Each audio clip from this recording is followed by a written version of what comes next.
বন্ধুগণ বলি আমি আপনাদের তরে,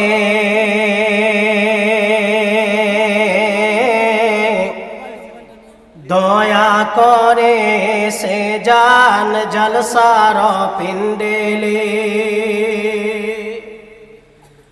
বন্ধুগণ বলি আমি আপনাদের তরে, দয়া করে সে যান জলসার পিণ্ডেলে।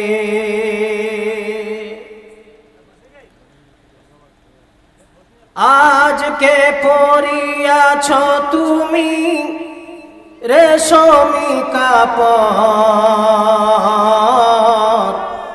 কালকে মরিবে তুমি সাদা কাফন। বন্ধুগণ বলি আমি আপনাদের তরে, দয়া করে সে যান জলসার পিণ্ডেলে। গান বাজনার কথা যদি কানে শুনতে পায়,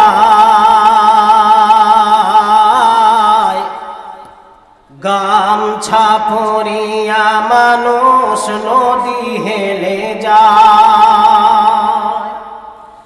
গান বাজনার কথা যদি কানে শুনতে পায়, গামছা পরিয়া মানুষ নদী হেলে যায়। নাসিহাতের কথা যদি কানে শুনতে পায়, ঝপকপাট লাগাইয়া মানুষ ঘরে শুয়ে যায়। বন্ধুগণ বলি আমি আপনাদের তরে, দয়া করে সে যান জলসার পিণ্ডেলে।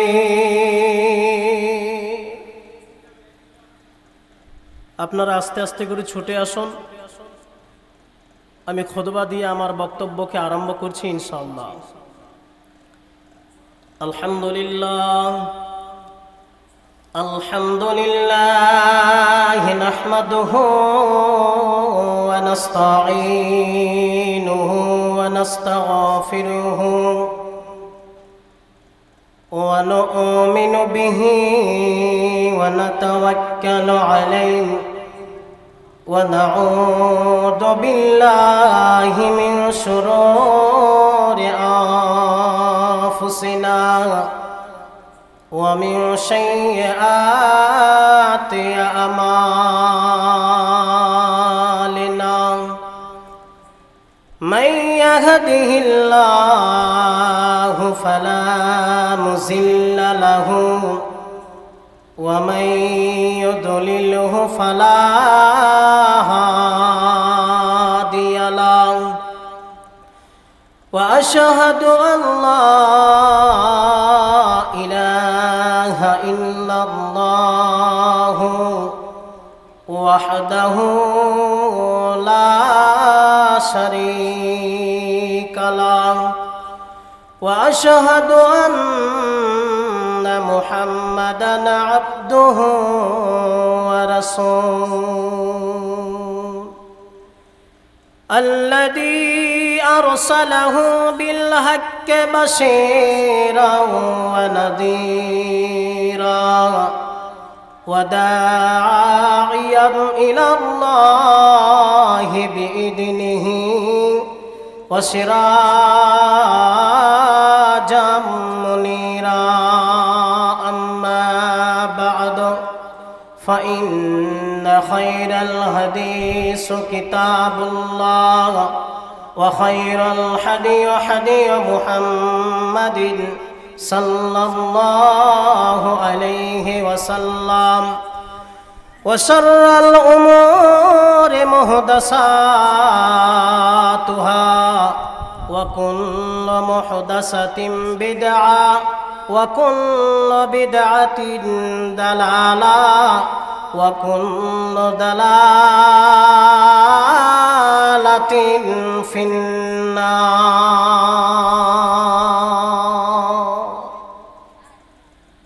فقد قال الله تبارك وتعالى في كلامه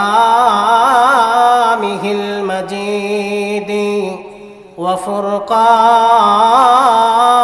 الحميد. فأعوذ بالله من الشيطان الرجيم. بسم الله الرحمن الرحيم. الرحمن علم القرآن خلق الإنسان علمه البيان. بسم الله الرحمن الرحيم. فإن خلقناكم من تراب ثم من نطفة ثم من علقة ثم من مضغات. وقال النبي صلى الله عليه وسلم عن أبي هريرة قال قال رسول الله صلى الله عليه وسلم المرأة إذا صلت خمسها وصامت شهرها وأحسنت فرجها.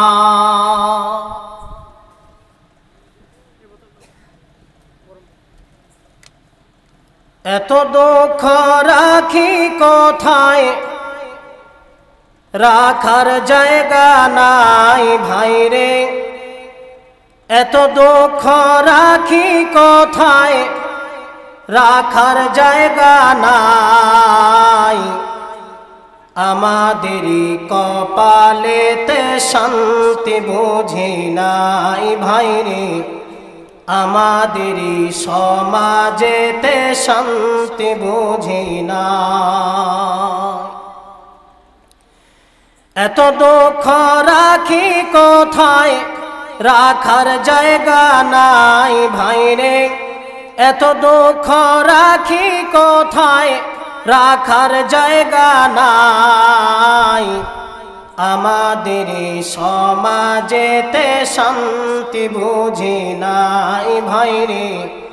আমাদের কপালেতে শান্তি বুঝি না। পাঁচ ওয়াক্ত নামাজ পড়ে কপালে তার দাগ। মক্কাতে যায় না মেরা গে লাগায় হাজি শাহ। পাঁচ ওয়াক্ত নামাজ পড়ে কপালে তার দাগ। মক্কাতে যায় না মেরা গে লাগায় হাজি শাহ। ও ভাই চায়ের দোকানে বসে হাজি, চায়ের দোকানে বসে হাজি টেলিভিশন চায় ভাইরে। চায়ের দোকানে বসে হাজি টেলিভিশন চায়। হিন্দি গানের তালে তালে পা দুটি নাচায় ভাইরে। আমাদের কপালেতে শান্তি বুঝি না। সুদে ঘুষে জীবন কাটে করে দুর্নীতি। এমন লোক হয় যদি মসজিদের সভাপতি। সুদে ঘুষে জীবন কাটে করে দুর্নীতি। এমন লোক হয় যদি মাদ্রাসার সভাপতি। ভাইরে উচিত কথা কইতে গেলে, উচিত কথা বলতে গেলে মোল্লার চাকরি নাই ভাইরে, উচিত কথা কইতে গেলে ইমামের চাকরি নাই। আমাদের কপালেতে শান্তি বুঝি নাই ভাইরে, আমাদের কপালেতে শান্তি বুঝি না। ছোট বড় নয় ভেদাভেদ, কোথায় মান সম্মান, বাপের সমান মুরব্বিকে করছে অপমান। ছোট বড় নয় ভেদাভেদ, নাই কো মান সম্মান, বাপের সমান মুরব্বিকে করছে অপমান। ও ভাই 10 বছরের পলায় যদি আবুল বিড়ি খায় ভাইরে, 10 বছরের পলায় যদি সামনে বিড়ি খায়, আমাদেরই কপালেতে শান্তি বুঝি নাই ভাইরে, আমাদেরই সমাজেতে শান্তি বুঝি নাই। লিল্লাহে তাকবীর। যারা জেগে আছে ওদের কানের গোড়ায় যেন গিয়ে আওয়াজটা লাগে, আর একবার নারায়ে তাকবীর লাগাই, লিল্লাহে তাকবীর। আমার মাথা কাজ করছে না, এটা একটা দ্বীনি সভা।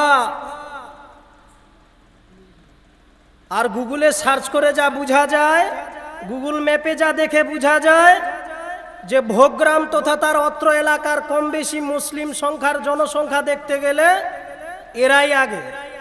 কিন্তু বড় দুঃখ লাগে আজকে এত বড় একটা মাহফিল এই অত্র গ্রামবাসী যে ফাঁকা রেখেছে কেন, সেটা উপর আল্লাহই ভালো জানে। আমি অত্র গ্রামবাসীর কাছে আরো অনুরোধ জানাই, আপনি অতি সত্বর এই মাহফিলের কাছে আসার চেষ্টা করুন, কারণ এটা একটা কোরআনের মাহফিল, এটা একটা হাদিসের মাহফিল। এই মাহফিলে কোরআন ও হাদিসের আলোচনা হবে। অতএব আপনি বাড়িতে থাকবেন আর আপনার অত্র এলাকায় কোরআন হাদিসের আলোচনা হবে, হাসরের মাঠে আপনি জবাব দিবেন কি আল্লাহর কাছে? অতএব যে বাজারা আমার মাইকের আওয়াজ আপনার কানের গোড়ায় গিয়ে পৌঁছায়, আপনার কাছে আমি অনুরোধ জানাই আপনি অতি সত্বর এই মাহফিলের কাছে ছুটে আসুন। উপস্থিত আজকের এই সভার যোগ্যতম সভাপতি মহাশয় ও আমার সামনে উপস্থিত থাকা আমার কাকা, দাদা, ভাই, ইসলাম দরদি আমার ছোট বড় ভাই সকল ও পর্দার আড়ালে উপস্থিত থাকা আমার মা ও বোনেরা, সর্বভাগ্যে আমরা সেই মহান স্রষ্টার প্রশংসা কামনা করি যে মহান সৃষ্টিকর্তা তিনি তিনার এই নিরাকার পৃথিবীর বুকে এই আসমানের তলে যিনি একটা কোরআন হাদিসের মাহফিলে আসে আমাদের একত্রিত হওয়ার শক্তি দান দিয়েছেন, সে আল্লাহর প্রশংসা করি বলেন আলহামদুলিল্লাহ। তারপরে পরে সারা বিশ্বের নবী, সারা বিশ্বের নেতা, সারা বিশ্বের মেম্বার নবী মুহাম্মদ রাসূলুল্লাহ সাল্লাল্লাহু আলাইহি ওয়াসাল্লাম, তিনার প্রতি শত সহস্র দুরূদ ও সালাম অবতীর্ণ হোক। আল্লাহুম্মা সাল্লি আলাইহি আল্লাহুম্মা বারিক আলাইহি। প্রিয় মুসলিম সমাজ, আজকে আমি আমার বিষয়ে যাওয়ার পূর্বে একটা ভূমিকার কথা বলছি। এই ভূমিকা থেকেই আমি শুরু করব আমার বিষয়বস্তু ইনশাআল্লাহ।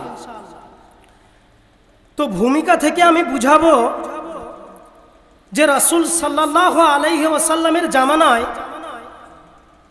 আল্লাহ রসুল যে একবার মুখ দিয়ে কোনো কথা বলে দিতেন, তার সাহাবীরা ওই এক কথাতে পুঙ্খানুপুঙ্খভাবে একবারই বিশ্বাস স্থাপন নিয়ে জীবন মরণের সাথে লড়াই করে ওই কথার প্রতি ঈমান নিয়ে অটুট থেকেছে। কিন্তু আজকে পৃথিবীর বুকে মানুষ এত আলেম, কত আলেম কোরআন হাদিসের দাওয়াত দিয়েই চলেছে, আজও পর্যন্ত সমাজকে সতর্ক করতে পারল না, কোরআন হাদিসের প্রতি ঝুঁকতে পারল না। আপনাদেরই গ্রামে কোনো এক বাড়িতে ভাইজান আমার কোনো মাদ্রাসায় পড়াশোনা করে কলকাতায় যাবে এক্সাম দেওয়ার জন্য। বিয়ে করেছে, নতুন বিয়ে। তার বউকে বলছে, আরে সাবিনা, কালকে তো কলকাতায় আমি এক্সাম দেওয়ার জন্য যাব, তো দর্জির কাছ থেকে যেই পাঞ্জাবিটা আর পায়জামাটা সেলাই করে নিয়ে এসেছি, ওই পাঞ্জাবিটা এক বিদ্যা বড় হয়ে গেছে, এক বিদ্যা। তো বলছে, সকিনা রে, এই পাঞ্জাবি আমার পায়জামাটা কেটে এক বিদ্যা ছোট করবে। এই কথাটা যখন রাত 8টায় ওর স্ত্রীকে বলছে, এই কথাটাই ওর শাশুড়ি বেডরুম থেকে শুনতে পেয়েছে। আর ওর দাদি শাশুড়ি হল ঘরে শুয়ে আছে, ওইখান থেকে ওর দাদি শাশুড়িও শুনতে পেয়েছে। রাত যখন 9টা বেজেছে, দাদি শাশুড়ি মনে মনে ভাবে, আমার নাতি তো বলেছে কালকে কলকাতায় রওনা দেবে এক্সাম দেওয়ার জন্য, প্যানকে এক বিদ্যা কেটে ছোট করতে বলেছে। রাত 11টায় ভাবে, তার নিজস্ব স্ত্রীকে বলেছে প্যান এক বিদ্যা কেটে ছোট করতে হবে। তার বৌমা, তার নিজস্ব স্ত্রী, রাত 8:30টার সময় আলমারি থেকে পায়জামাটা বার করেছে। পায়জামা বার করে এক বিদ্যা ওজন করে কেটে ফেলে দিয়েছে। 9:45টার দিকে আবার আলমারিতে ওই পায়জামা রেখে চলে এসেছে। তার শাশুড়ি বেডরুম থেকে শুনেছিল যে আমার বৌমা যে ঢিলা, একবার যদি সিরিয়াল শুরু করেছে তো বৌমার তো কথা মনে থাকবে না, কালকে আমার ছেলে যাবে কি করে কলকাতায় এক্সাম দেওয়ার জন্য। আবার শাশুড়ি ওই মিরকেসে গিয়ে আলমারিতে গিয়ে আবার ওই পায়জামাকে বার করে নিয়ে এসছে। এনে আবার শাশুড়ি এক বিদ্যা কেটেছে। এক বিদ্যা কেটে তার মা আবার নিয়ে যায় রেখে দিয়েছে আলমারিতে। রাত্রি যখন 11টা, দাদি শাশুড়ি মনে মনে ভাবে, আমার নাতি বলেছে এক বিদ্যা পায়জামাটাকে কেটে ছোট করতে হবে, না হলে আমার নাতি কি করে এক্সাম দেওয়ার জন্য কলকাতা রওনা দেবে। রাত যখন 11টা বেজে গেছে, ওই পায়জামা ওই আলমারি থেকে বার করে নিয়ে এসে রাত্রে আবার এক বিদ্যা কেটেছে। এক বিদ্যা কেটে আবার আলমারিতে রেখে দিয়েছে। আলমারিতে রেখে দিয়ে কাল সকালে যখন ছেলে 7টার দিকে কলকাতা রওনা দিবে, তখন তার স্ত্রীকে বলছে, কই রে সুমাইয়া, যা নিয়ে আয় পায়জামাটা। পায়জামা আর পাঞ্জাবি এনে দেখেছে, পায়জামাটা যখন পরতে যাচ্ছে তখন দেখছে পায়জামা আর পায়জামা হয়ে নেই, এটা জাঙ্গিয়া প্যান্ট হয়ে গেছে, জাঙ্গিয়া প্যান্ট। যদি নিজের স্ত্রী থেকে এক বিদ্যা কাটে, নিজের মা যদি এক বিদ্যা কাটে, তার দাদি শাশুড়িতে যদি এক বিদ্যা কাটে, তো পায়জামার অবস্থা কি হবে? ওই রকমই আজকে আমাদের সমাজের অবস্থা। 40 বছর বয়স হয়ে গেছে, 60 বছর বয়স হয়ে গেছে আমার চাচা। ওই চাচা খবর নিয়ে দেখেন প্যান্ডেলের পাশের ঘরে বাড়িতেও শুয়ে আছে। বড় দুঃখ মনে হচ্ছে আজকে।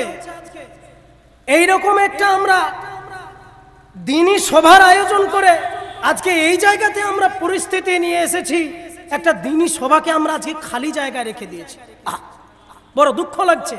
আজকে হালাল হারামকে ফেলে দিয়ে আজকে রাসূল সাল্লাল্লাহু আলাইহি সাল্লামের জামানায় তারা ইসলামটাকে এমন ভাবে আঁকড়ে ধরেছিল, একবার বলাতে সাহাবীরা এক কথায় উপস্থিত, লাব্বাইক হাজির। আর আজকে আলেম উলামারা কতবার কোরআন হাদিসের দাওয়াত দেয়, তারপরেও এ জাতি শুধরায় না, এ জাতি ফিরে আসে না। বড় দুঃখ লাগে। জিন্দেগি এক কিরায়ে কা ঘর হ্যায়, এক না এক দিন बदलना पड़ेगा, मौत जिस दिन आवाज देगी, घर से निकलना पड़ेगा। जिंदगी एक किराए का घर है, एक ना एक दिन बदलना पड़ेगा, मौत जिस दिन आवाज देगी, घर से निकलना पड़ेगा। প্রিয় মুসলিম সমাজ, এই ছিল আমার ভূমিকা। আজকে কোরআনকে সামনে রেখে এবং রাসূল সাল্লাল্লাহু আলাইহি সাল্লামের হাদিসের বাণীকে সামনে রেখে যদি আমার বিষয় খুঁজেন, তাহলে বিষয়ের নাম হবে মহান আল্লাহর পরিচয় সম্পর্কে। আজকে চলে আসুন একটু মহান আল্লাহ রাব্বুল আলামিন পরিচয় সম্পর্কে জানবো। আল্লাহ বলছে বান্দা, পৃথিবীর বুকে মানুষ যতদিন আমি আল্লাহ রাব্বুল আলামিন খলাকাল ইনসান মানুষকে সৃষ্টি করেছি, আল্লাহ রাব্বুল আলামিন বলেন এমন একটা ক্যাটালগ পৃথিবীর বুকে দিয়ে দিয়েছি যার নাম হলো আল কোরআন। এই আল কোরআনকে ক্যাটালগ নাম দিয়ে দিয়েছি। এই কোরআনকে তুমি জিজ্ঞাসা করো তুমি কোথা থেকে এসেছো, এই কোরআনকে জিজ্ঞাসা করো জান্নাত কেমন হবে, এই কোরআনকে জিজ্ঞাসা করো জাহান্নাম কেমন হবে, এই কোরআনকে জিজ্ঞাসা করো আসমান কেমন ভাবে বানিয়েছি, এই কোরআনকে জিজ্ঞাসা করো জমিন আমি আল্লাহ কিভাবে বানিয়েছি। আল্লাহ বলছে বান্দা আমার পরিচয় নিবি তাহলে একবার শুনে নাও। আল্লাহ রাব্বুল আলামিন বলে বান্দারে আমার পরিচয় নিবি একটিবার শুনেলে আমি মহান আল্লাহ রাব্বুল আলামিন যেদিন জমিনটাকে বানালাম। আল্লাহ বলছে যেদিন আমি জমিন বানালাম জমিনটা তখন টলমল টলমল করে হিলে। আল্লাহ বলছে জমিন তোমাকে তো বানাইলাম, আজকে জমিন যদি তুমি স্থির ভাবে না থাকো এই জমিনে আমার বান্দা কিভাবে সচরাচর করবে, কিভাবে ফসল ফলবে, কিভাবে গাড়ি চলবে। এই জমিন যদি তুমি হিলো আমার বান্দা জমিনে চলবে কিভাবে। আল্লাহ বলছে বান্দা আমার পরিচয় নিবি আমি কত বড় রহমান। যেদিন আমি আল্লাহ জমিন বানালাম আমি জমিনকে বলে দিলাম জমিন রে এটা হলো পাহাড় আর তুমি হলা জমিন। আমি আল্লাহ রাব্বুল আলামিন ওয়াল জিবালা আওতাদা আমি জমিনকে বললাম জমিন রে পাহাড়ের সঙ্গে তোমাকে পেরেক মেরে দিলাম আর কোনোদিন হিলবে না। এই জমিনে আমার বান্দারা সচরাচর করবে, এই জমিনে আমার বান্দারা ফসল ফলবে। ওরে পাহাড় কোনোদিন আর জমিনকে হিলতে দিবি না। আল্লাহ বলছে বান্দা এইভাবে জমিনটাকে বানালাম। একবার মাথার উপরে চেয়ে দেখো বান্দারে মাথার উপরে যে আসমান খানা দেখতে পাও আজও পর্যন্ত নেপাল, ভুটান, বাংলাদেশ, সৌদি আরব, আমেরিকা, ইন্ডিয়া আজও পর্যন্ত কোনো দেশ বৈজ্ঞানিক প্রমাণ করতে পারে নাই আমি আল্লাহ একটা খুঁটি দিয়ে আসমানটাকে আমি আল্লাহ টাঙিয়ে রেখেছি। আল্লাহ বলছে বান্দা এই আসমানটাকে যে আমি মাথার উপরে রেখেছি, আল্লাহ বলছে বান্দা একটা নয় দুটা নয় এইভাবে আমি আল্লাহ ঝুলন্ত অবস্থায় এইভাবে ওয়াবানাইনা ফাওকাকুম সাবআ সিদাদা আমি আল্লাহ এইভাবে একটা নয় দুটা নয় সাতটা আসমানকে মাথার উপরে ঝুলন্ত অবস্থায় রেখেছি।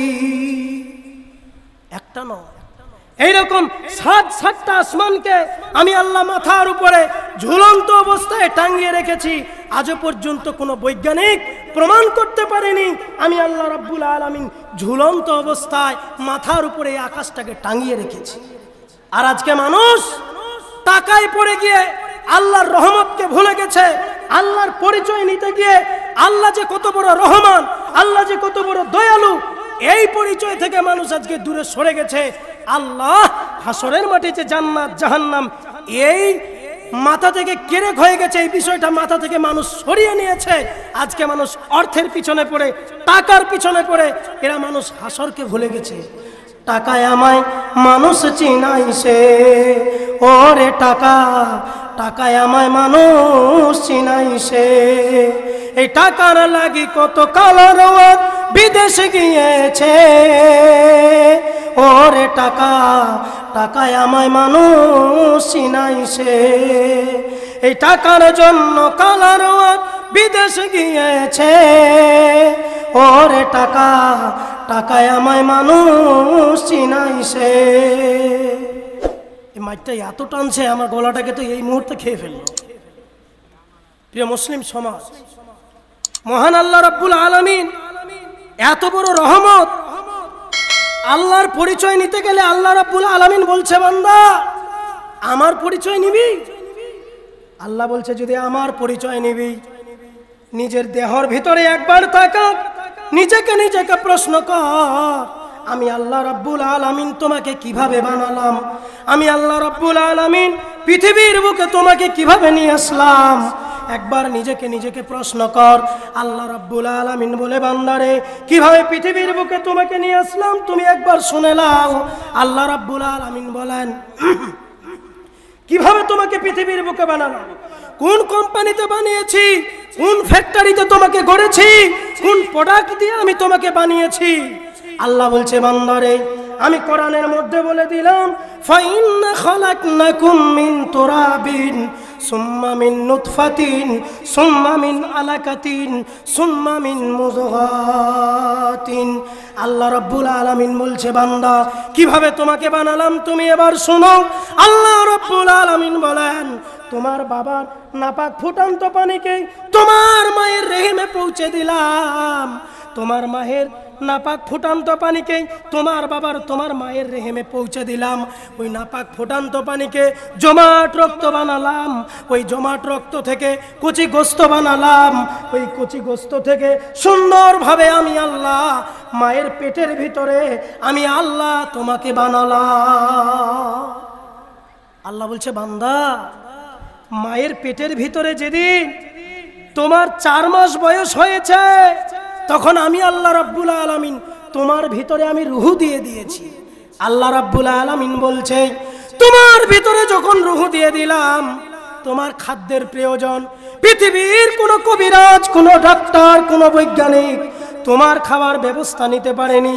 আমি মহান আল্লাহ রাব্বুল আলামিন তোমার খাবার ব্যবস্থা নিতে পারে নাই বলে আমি আল্লাহ রাব্বুল আলামিন তোমার মায়ের মাসিক অসুখকে বন্ধ করে দিয়ে তোমার মায়ের নাভির সঙ্গে তোমার নাভির সংযোজন করে দিয়েছি। দিয়ে আমি আল্লাহ রাব্বুল আলামিন তোমার খাবার ব্যবস্থা নিয়েছি। এই তো আমার পরিচয়, এই তো আমি মহান আল্লাহ, এই তো আমি তোমাকে বানিয়েছি। আল্লাহ বলছে, যেদিন মায়ের পেটে 10 মাস 10 দিন বয়স হয়ে গেছে, বাচ্চা আকারে যেদিন মায়ের পেটের ভিতরে 10 মাস 10 দিন হয়ে গেছে, এরপরে যেদিন তুমি পৃথিবীর বুকে ভূমিষ্ঠ নিয়ে আসবা, আল্লাহ রাব্বুল আলামিন বলে আমি আস্তে করে মায়ের পেটের ভিতরে আল্লাহ রাব্বুল আলামিন বলে আমি মায়ের পেটের ভিতর থেকে যেদিন 10 মাস 10 দিন হয়ে গেছে, এই 10 মাস 10 দিন হওয়ার পরে মায়ের পেটের ভিতরে যখন পূর্ণ হয়ে গেছে, আমি আল্লাহ রাব্বুল আলামিন সুম্মা নুখরিজুকুম তিফলা, বাচ্চা আকারে আমি আল্লাহ পৃথিবীর বুকে তোমাকে নিয়ে আসলাম।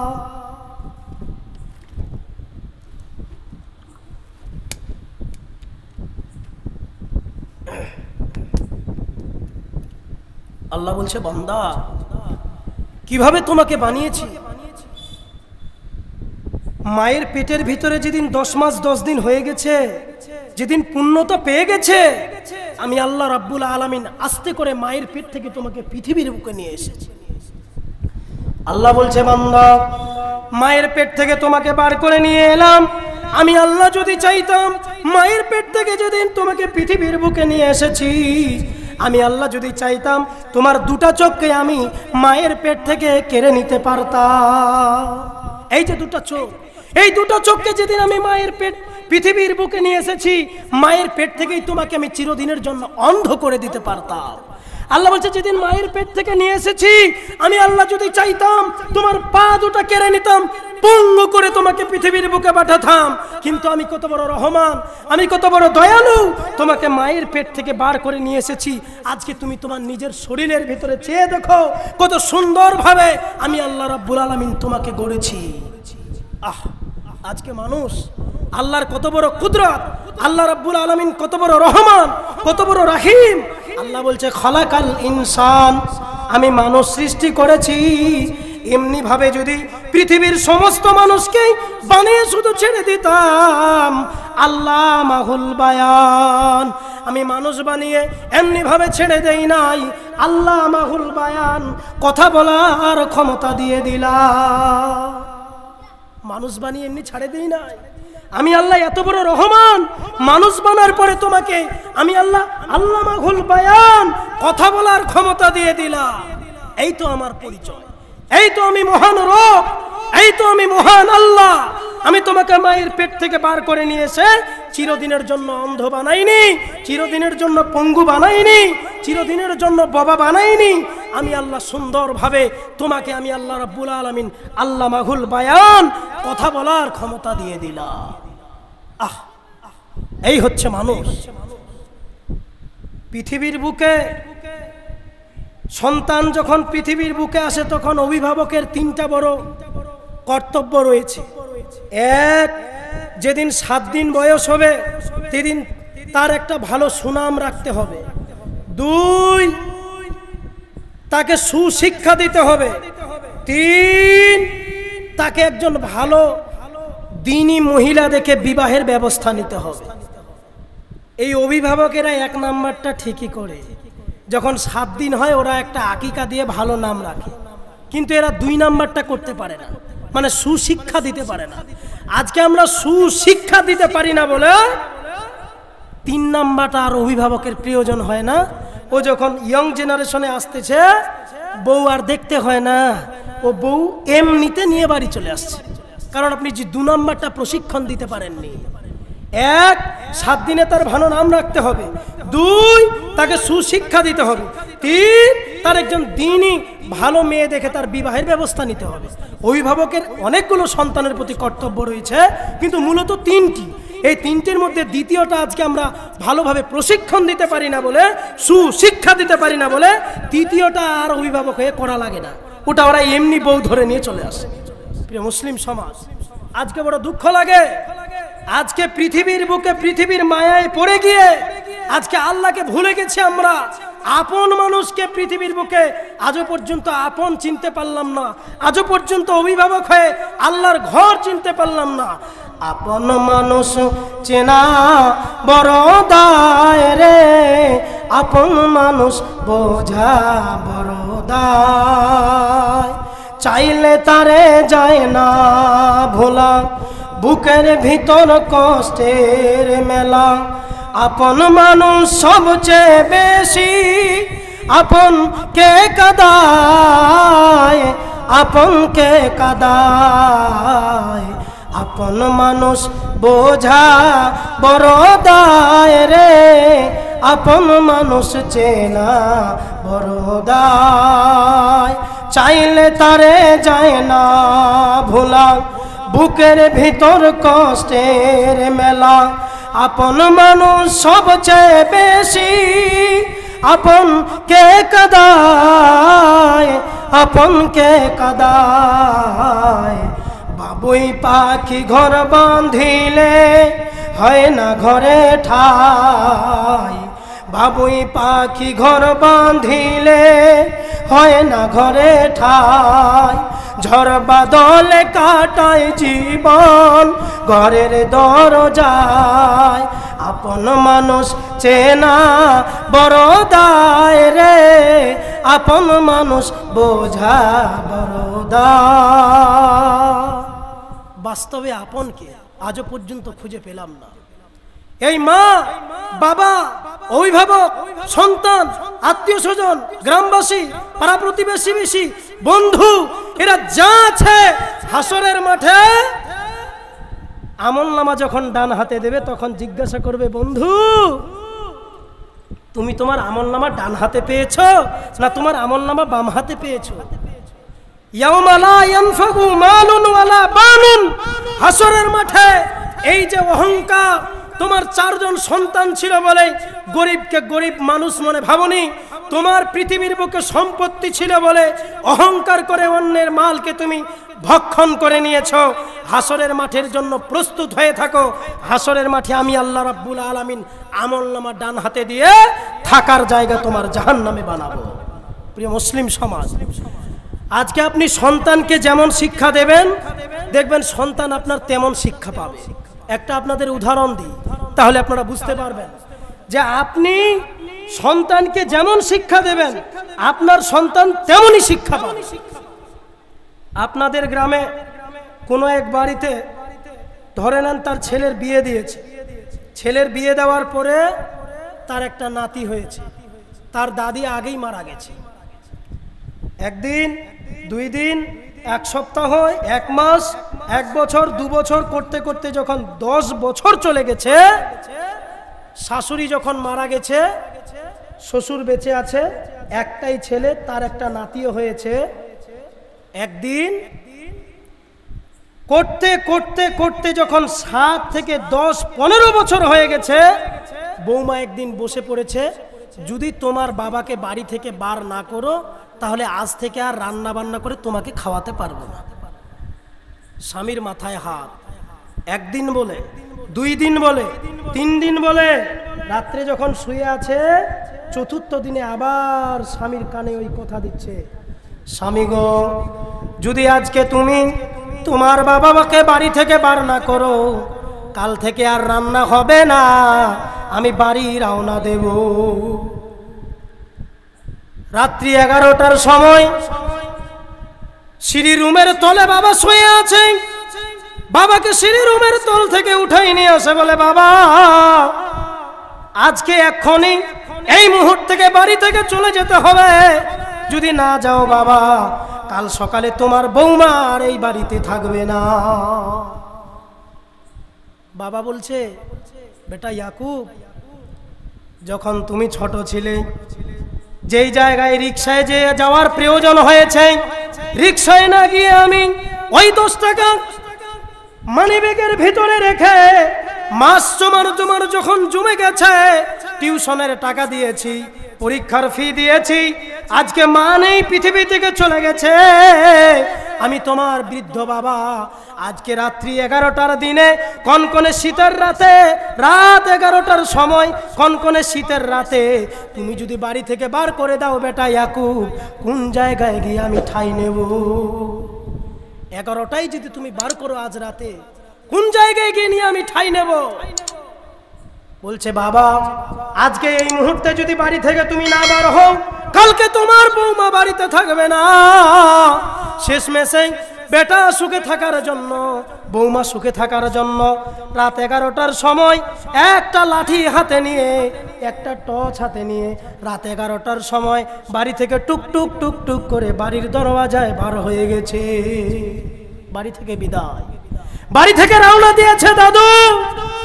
তার ছোট্ট নাতি ইকবাল ঘরের ভিতরে শুয়ে আছে। রাত 11টা যখন বেজে গেছে, নাতি ঘর থেকে বার হয়েছে। বার হয়ে এসে বলছে লম্বা টানে, ও দাদু একটু দাঁড়াও দাদু। দাদু গো, এই পৌষ মাসে কনকনে শীতে রাত 11টার সময় বাবা তোমাকে বাড়ি থেকে বার করেছে, দাদু একটু অপেক্ষা করো। দাদুকে দাঁড়িয়ে রেখে নাতি ঘরের ভিতরে গেছে, বাক্সের ভিতরে আলমারি খুলে একটা চাদর বার করেছে। চাদর বার করে নিয়ে আসে, এক চাদরের এক কোনা বাবার হাতে ধরিয়েছে, আর চাদরের এক কোনা মায়ের হাতে ধরিয়েছে। একদিকে মা আর একদিকে বাবা, আর তার সন্তান ওই একটা হাতের মধ্যে হাইসা নিয়েছে, হাসুয়া নিয়ে চাদরের মিডিল পথে কেটে দিয়েছে। নতুন চাদর কেটে যখন দুইটা, অর্ধেক বাবার হাতে অর্ধেক মায়ের হাতে। এবার বলছে দাদু একটু দাঁড়াও।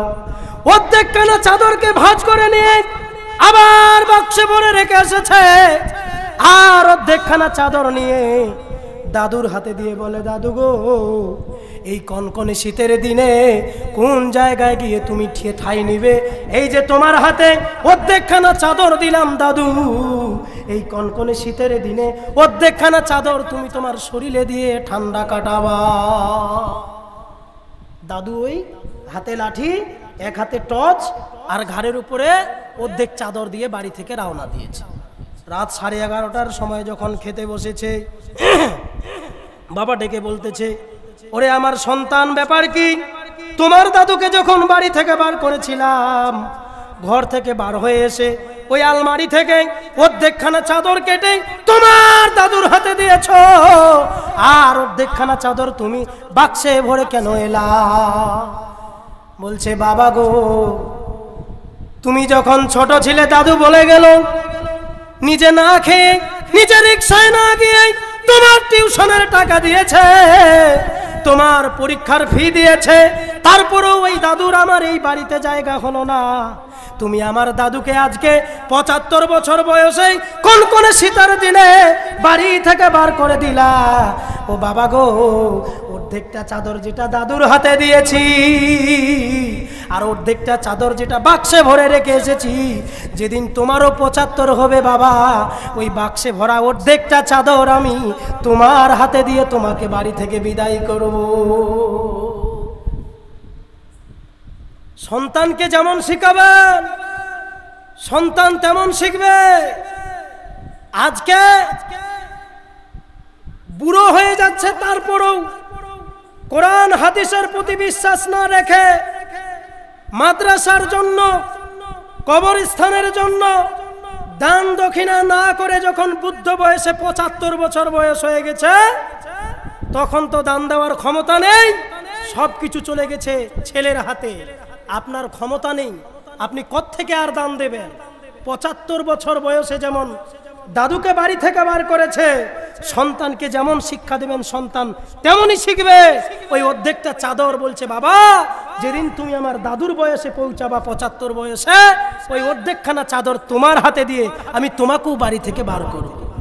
পরের জায়গা পরের জমি ঘর বানায় আমি রই, আমি তো সেই ঘরের মালিক নই। পরের জায়গা পরের জমি ঘর বানায় আমি রই, আমি তো সেই ঘরের মালিক নই। ওই আমি খাজনা পথি সবই দিলাম, তবু ঘর যে আমার হয় যে নিলাম। পরের জায়গা পরের জমি ঘর বানায় আমি রই, আমি তো সেই ঘরের মালিক নই। লিল্লাহে তাকবীর। কি ব্যাপার, আপনারা ঘুমিয়ে গেছেন নাকি? লিল্লাহে তাকবীর। আজকে যুবক ভাইরা ইসলামকে টিকিয়ে রাখার জন্য যুবকদেরকে এগিয়ে আসতে হবে। যুবকেরা যদি এগিয়ে না আসে তাহলে ইসলামকে টিকিয়ে রাখা বড় কঠিন হয়ে যাবে। যুবকদেরকে আগাতে হবে।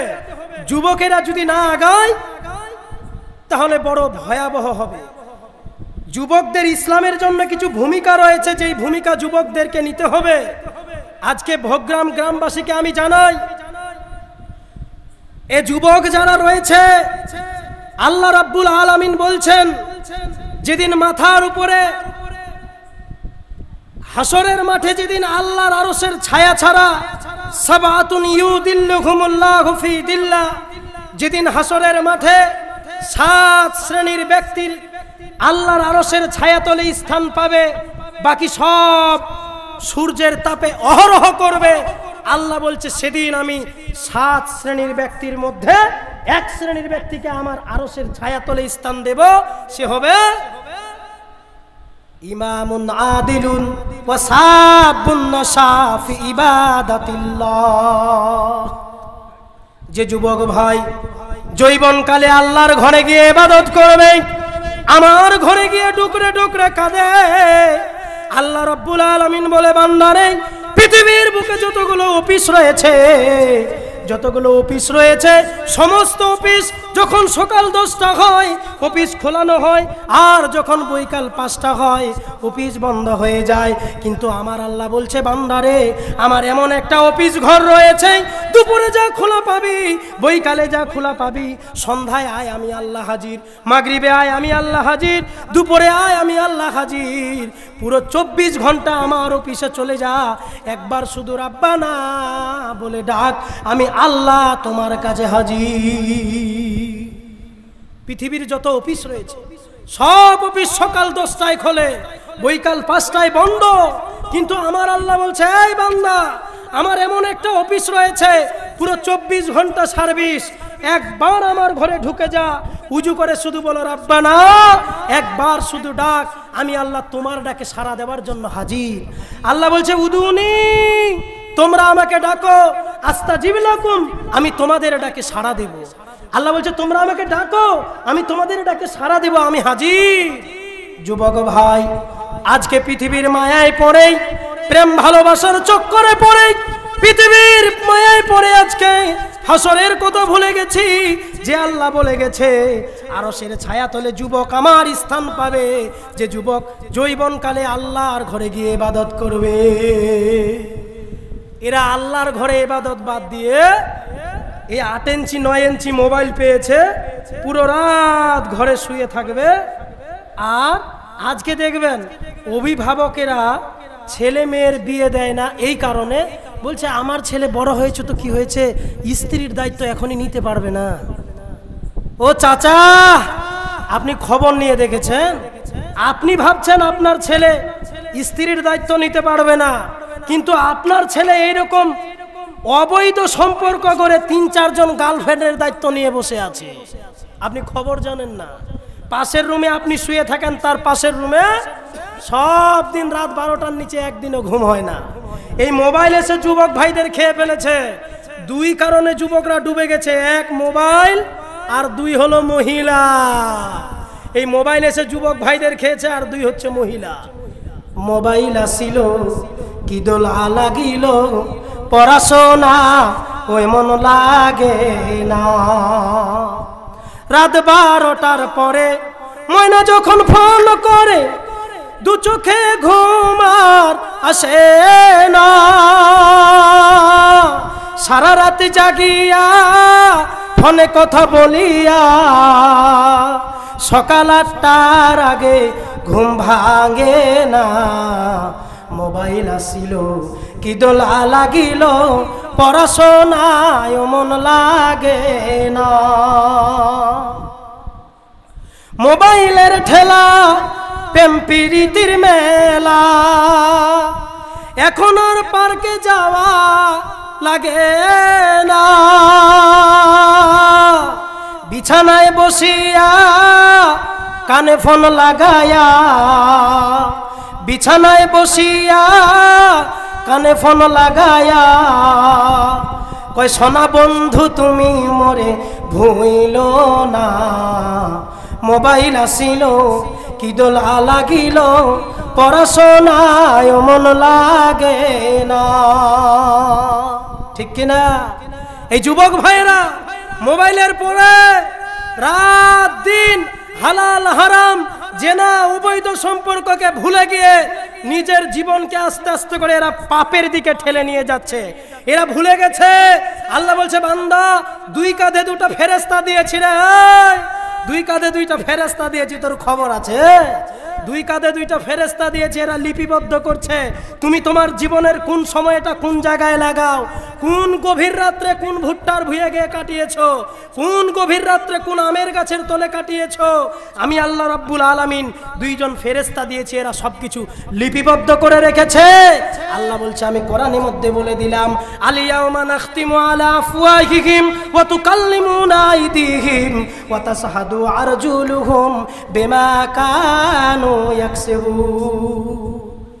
আল্লাহ বলছে বান্দারে সেই দিনকে ভয় করো যেই দিন আমি মহান আল্লাহ তোমার মুখের মধ্যে মোহর মেরে দেব, তোমার হাতকে ক্ষমতা দেব।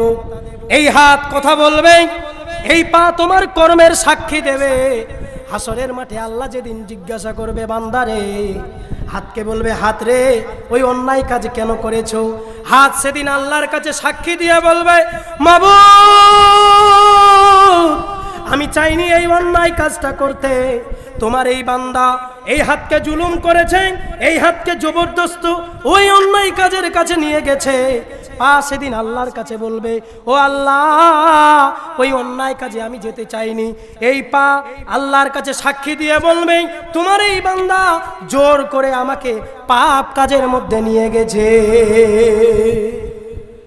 আর কোম্পানির তো কোনো কাজ নাই, এই কোম্পানি এক একটা করে অ্যাপস খুলছে, কিছুদিন ফ্রি ফায়ার, তারপরে পাবজি, তারপরে এখন বলিয়ান না এই ফেসবুক নামে এমন একটা কি বলবো, আর ও 8 বছর প্রয়োজন নয়, 3 বছর থেকেই বুঝে যাচ্ছে এই যে একটা ফেসবুক।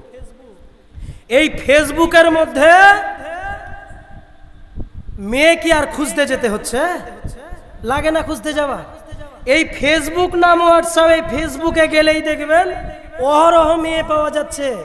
ও ফেসবুকে মেয়ে দেখে মেসেঞ্জারে চ্যাট করেছে, হোয়াটসঅ্যাপে চ্যাট করেছে, দিয়ে ফেসবুকেই ও মেয়ে পছন্দ করে ফেলেছে।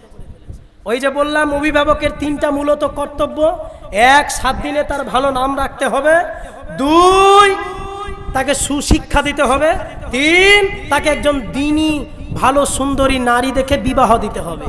তো ও তো 2 নাম্বারটা তো দিতেই ভুলে গেছে, সুশিক্ষা দিতে পারেনি। সুশিক্ষা না দেওয়ার কারণে 3 নাম্বারটা ও নিজেই রোবাজ করে নিয়েছে।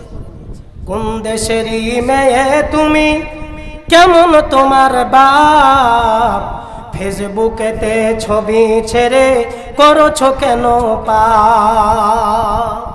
কোন দেশেরই মেয়ে তুমি, কেমন তোমার বাপ, ফেসবুকেতে ছবি ছেড়ে করছো কেন পাপ।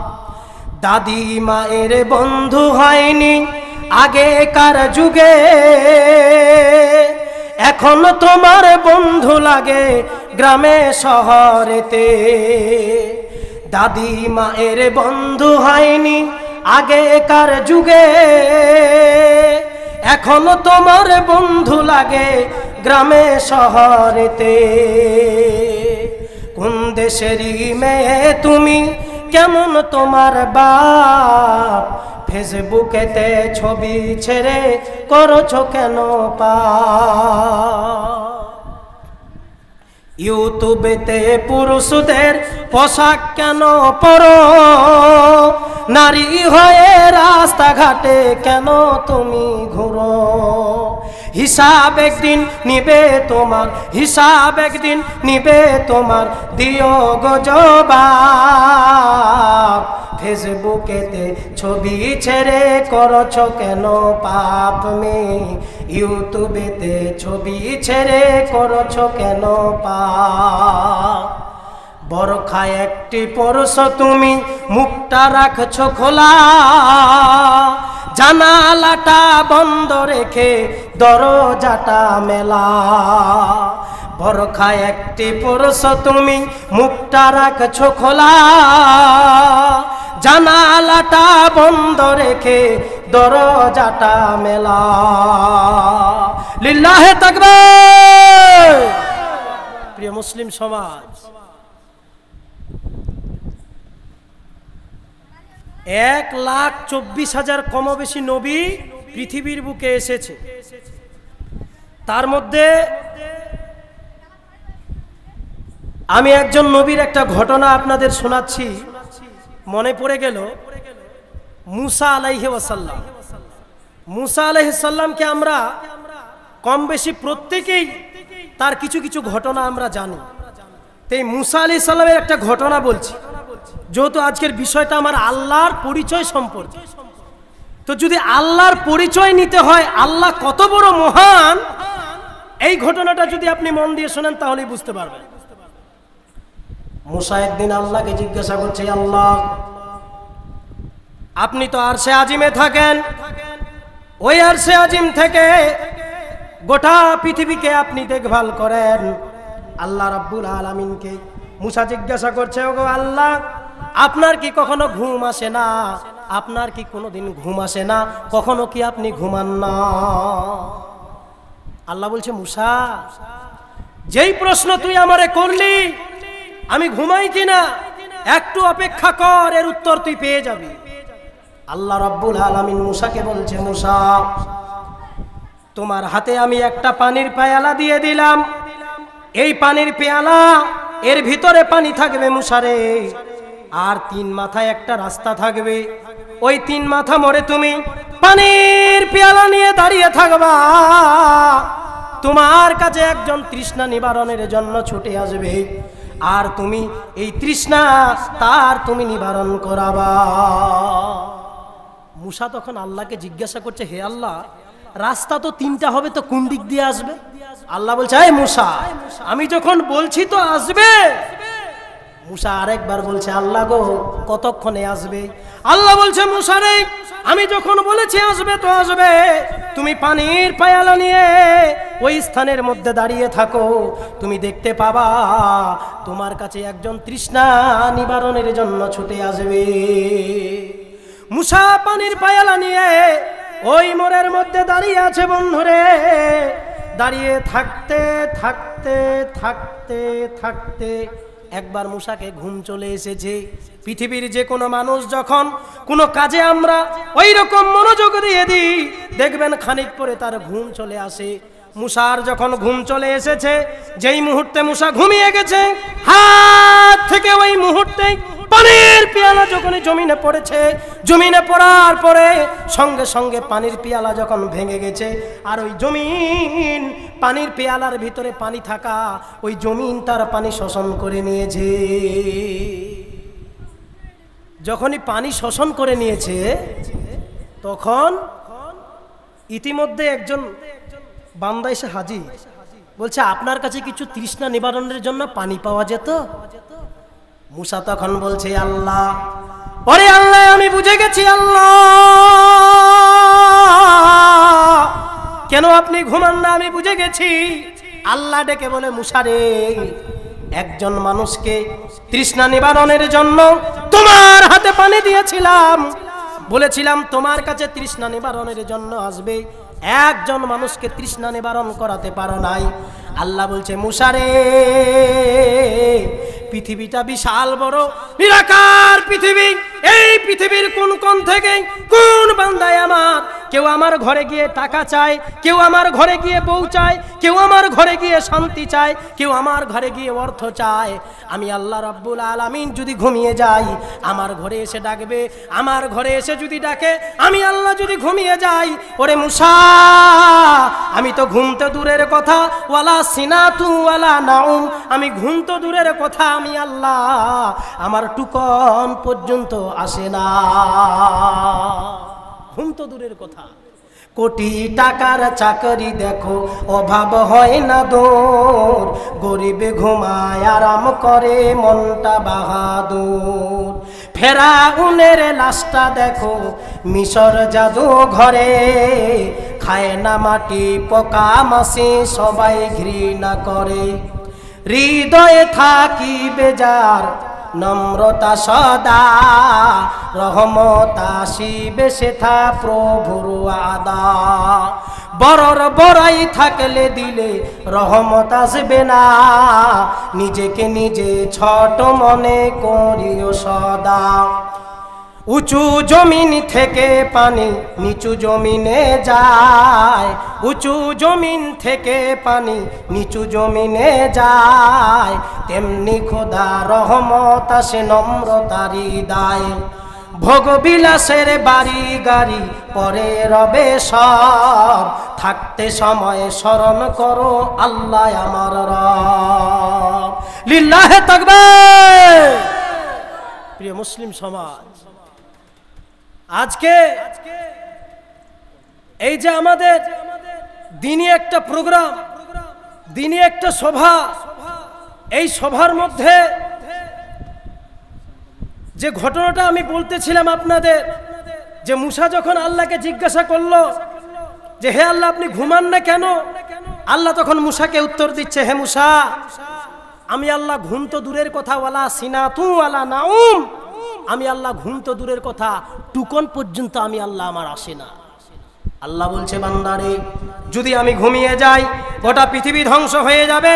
ভাইরে আমার, বন্ধুরে আমার, রাস্তার মধ্যে যে বাস চলে, বাস, এই স্টেট বাসে দেখবেন 3/2 বাস থাকে, সিট থাকে। ওই বাসে যখন দেখবেন শিলিগুড়ি থেকে কোনো বাস রওনা দিবে, কলকাতায় যাবে, বন্ধুরে আমার, শিলিগুড়ি থেকে রওনা দিয়েছে, বাস কলকাতা যাবে। বাসে তার কন্ট্রাক্টর রয়েছে, প্যাসেঞ্জার রয়েছে, ড্রাইভার আছে। শিলিগুড়ি থেকে যখন বাসখানাকে ছেড়ে দিয়েছে, আরে 53টা সিটে 53 জনই ফুল হয়ে গেছে, তার ড্রাইভার গাড়ি চালায়, প্যাসেঞ্জার সবাই সিটের মধ্যে বসে আছে, আর কন্ট্রাক্টর দাঁড়িয়ে আছে। গাড়ি যখন কিশনগঞ্জ পার করেছে, ডালখোলা পার করেছে, রায়গঞ্জ পার করে, ইটাহার পার করে, মালদা পার করে ফারাক্কায় পৌঁছায় গেছে। বাস যখন ফারাক্কায় গেছে বন্ধুরে, তখন দেখে ফারাক্কায় বাস পৌঁছার পরে 53 জনের মধ্যে পুরো 53 জন বাসে ঘুমিয়ে গেছে। বাসে পুরো 53 জনই ঘুমিয়ে গেছে। ফারাক্কা যখন পার করেছে, খানিক দূরে গিয়ে দেখে কন্ট্রাক্টরের ঘুম চলে এসেছে। কন্ট্রাক্টর মনে মনে ভাবে, ওরে প্যাসেঞ্জার তো সবাই ঘুমিয়ে গেছে, ড্রাইভার তো গাড়ি চালায়, খানিক সময়ের জন্য আমি ঘুমিয়ে পড়ি, পরে আবার চেতন হয়ে যাব। খানিক সময়ের জন্য কন্ট্রাক্টরও ঘুমিয়ে গেছে। হায়রে পৃথিবীর মানুষ, 1 মিনিটের জন্য যদি মনে করেন ফারাক্কা পর্যন্ত যদি 53টা সিটের 53টা মানুষই জাগে থাকতো, ওই গাড়ির খালাসি পর্যন্ত যদি জেগে থাকতো, আর ড্রাইভার যদি ঘুমিয়ে যেত, কালকে বর্তমান পেপারের নিউজে পাওয়া যেত 17 জন কবরে গেছে আর বাকি 30 জন শ্মশানে গেছে।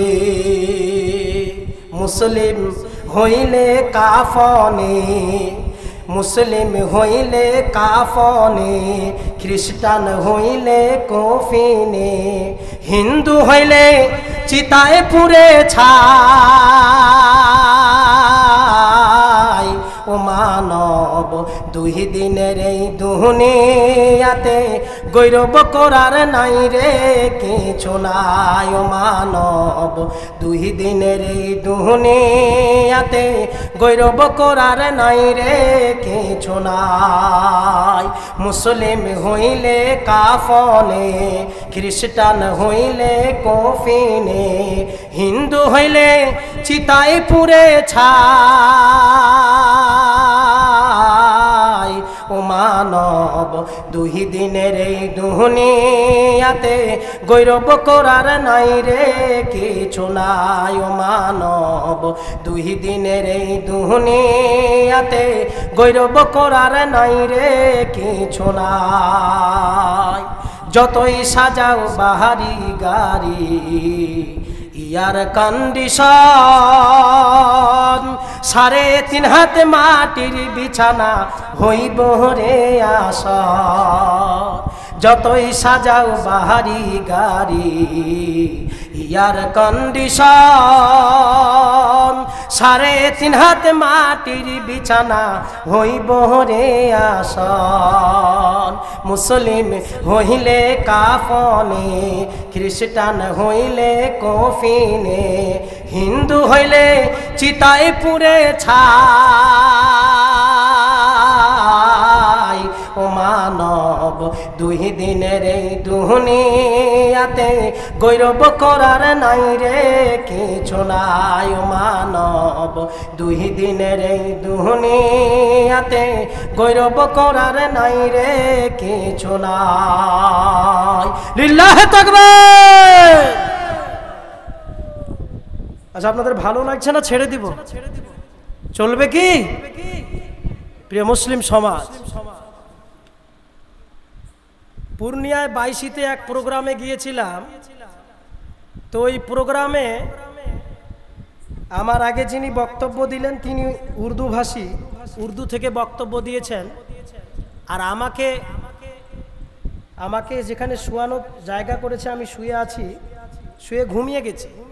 রাত যখন আমাকে জাগাতে এসেছে, যেতে হবে স্টেজে, তখন আমি ঘড়ি দেখছি যে বাজে 1:30টা। আমাকে বক্তব্য দিতে নিয়ে যাবে, ঘড়ি দেখছি বাজে 1:30টা। আমি তখন কমিটিকে বলছি, প্যান্ডেলে লোক আছে গো? বলছে আপনি গিয়ে তো দেখবেন ইনশাআল্লাহ। এসে দেখছি আলহামদুলিল্লাহ, আমাদের দিকে রাত 10টায় লোকের যেমন জমজমাট থাকে, বিহারে রাত 1:30টার সময় আল্লাহর রহমতে এরকম জমজমাট লোক ছিল। বড় দুঃখ লাগে আজকে এই ভোগ্রামের মানুষ কেন যে তারা বাড়িতে আছে। আচ্ছা, ওরা মনে মনে ভাবছে আজকে তাড়াতাড়ি শুয়ে যাই, কালকে সকালেই ভুট্টার ভুয়ে গিয়ে ভুট্টাগুলো ভাঙতে হবে। এরে পাগল, আল্লাহ যদি আজ রাতেই আবার ওই রকম হাওয়া লাগায় আর ওই রকম যদি আল্লাহ বৃষ্টি দেয়, তোমার ভুট্টা পর্যন্ত আল্লাহ রাব্বুল আলামিন পানির মধ্যে ভাসায় নিয়ে চলে যাবে। বড় দুঃখ লাগে আজকে মানুষ, আমরা এত বড় একটা কোরআন ও হাদিসের মাহফিল করেছি, তারপরও এই জায়গায় আসে আমরা উপস্থিত হতে পারি না। এই যুবক ভাইদের আমি একটা কথা বলি শুনে, এই যুবক ভাইয়েরা অ্যান্ড্রয়েড মোবাইল ব্যবহার করতে গিয়ে অ্যান্ড্রয়েড মোবাইলের সঙ্গে যুক্ত থেকে দেখবেন, যারা আমরা অ্যান্ড্রয়েডের সঙ্গে যুক্ত, 29 তারিখে যদি ওর মোবাইলের রিচার্জ শেষ হয়ে গেছে, তো 30 তারিখে ওর মনে হবে যে পৃথিবীর কোনো মরুভূমির প্রান্তে আমি বাস করছি।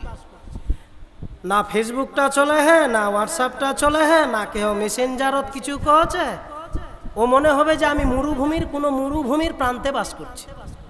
ওই দিন ঘুম নেই যুবক ভাই, মোবাইলে একদিন রিচার্জ নেই, ওরে যুবক ভাই, আল্লাহর কাছে কি হিসাব দেবা? আল্লাহ রাব্বুল আলামিন বলবে, বান্দারে, মাস্টার হওয়ার জন্য, প্রফেসর হওয়ার জন্য, ইঞ্জিনিয়ার হওয়ার জন্য কত টিউশন করেছিস, কত সময় দিয়েছিস, কত টাকা ব্যয় করেছিস। ওরে আমার আল্লাহর বান্দা, একবার আমাকে বলে দে, এই কোরআন শিক্ষার জন্য কত টাকার টিউশন করেছিলিস, কত জায়গায় সময় দিয়েছিলিস, কত অর্থের প্রয়োজন হয়েছিল, কত অর্থ দিয়েছিলিস। একবার বল যুবক রে, তুমি কত মাস্টারি হওয়ার জন্য টিউশন করেছো, প্রফেসর হওয়ার জন্য টিউশন দিয়েছো, ইঞ্জিনিয়ার হওয়ার জন্য কত টাকা ব্যয় করেছো।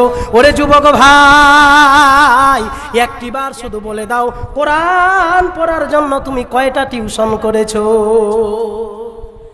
একদিন মোবাইলে রিচার্জ না থাকলে যুবকের ঘুম আসে না, মনে হয় মরুভূমির প্রান্তে আমি বাস করছি। এই যুবক, এই আর কোরআনটা যে বছর কা বছর তাকের উপরে আছে, উপরে ডাবে তার ধুলা ময়লা লেগে গেছে, তারপরেও একদিন পেরে কোরআনটা খুলে পড়বে তার মতো সময় পায় না যুবক। বেটা তুই মরে দেখ রে, মরিলেই খুন্তির গুতা স্টার্ট, মরার শুধু অপেক্ষা, মরলেই স্টার্ট হবে ইনশাআল্লাহ। কেননা আল্লাহ রাব্বুল আলামিন বলছেন, 7 শ্রেণীর মানুষকে মহান আল্লাহ রাব্বুল আলামিন তার আরশের ছায়াতলে স্থান দেবে। তার মধ্যে এক শ্রেণীর ব্যক্তি হচ্ছে যে যুবক তার যৌবনকালে আল্লাহর ঘরে গিয়ে ইবাদত করবে। এই মানুষের কাল হলো 3টা, 1 শৈশবকাল, 2 যৌবনকাল, 3 বৃদ্ধকাল।